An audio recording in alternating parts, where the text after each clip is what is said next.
Te dni smo v državnem zboru doživeli reprizo iz leta 2004.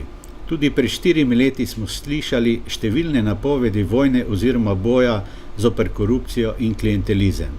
Z eno očitno razliko. Tedanja opozicija, ki je na oblast prišla prav s populističnimi parolami, je zadnja 4 leta imela v rokah našo državo, vse vzvode oblasti in tudi mehanizme, s katerimi bi se lahko zoperstavila gospodarskemu kriminalu. Zakaj torej danes vlada napoveduje vojno tajkunom, če je 4 leta na oblasti?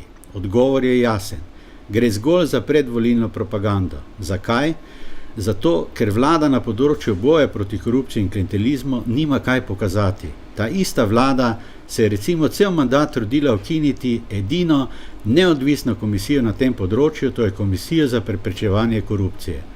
Poslušamo o številnih prevzemih, za katere, da je tako ali tako kriva prejšnja ali prejšnje vlade, a podatki so jasni. V letih 2001, 2002, 2003 in 2004 sta bila izvedena 2 prevzema. Mandato te vlade, torej od leta 2005, pa kar 26 prevzemov, med njimi tudi vsi največji. In eden najbolj ilustrativnih, netransparentnih primerov, pri katerem je sodelovala tudi ta vlada, je prodaja deležev Kada in Soda v Mercatorju. Gre za posel koncentracije kapitala, ki se je zgodil v prostorih vlade, in to z menedžerji, ki so danes predmet kritike te iste vlade, tega istega predsednika vlade in ministrov, ki so avgusta 2005 sedeli skupaj za eno mizo in sklepali te kravje kupčije. Torej, minila so 4 leta in največja parlamentarna stranka SDS skuša s takšnim pristopom, s sklicevanjem izrednih sej ponovno prelisičiti slovensko javnost. Samo drugi naslov so si izmislili, koncentracija kapitala preko poštnih nabiralnikov. To, da so nadzorne inštitucije predolgo časa ostale kadrovsko nedotaknjene in da je to razlog neuspešnega boja proti tajkunom, je preveč puhaj izgovor.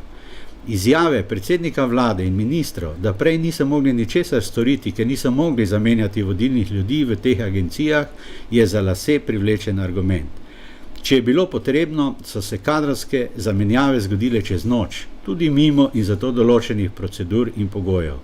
Socialni demokrati smo že večkrat povedali, da je potrebno kazniva dejanja, če so se zgodila, preganjati, da pa ne more biti vsak, ki je s poštenim delom tudi kaj zaslužil, obravnavan kot kriminalec.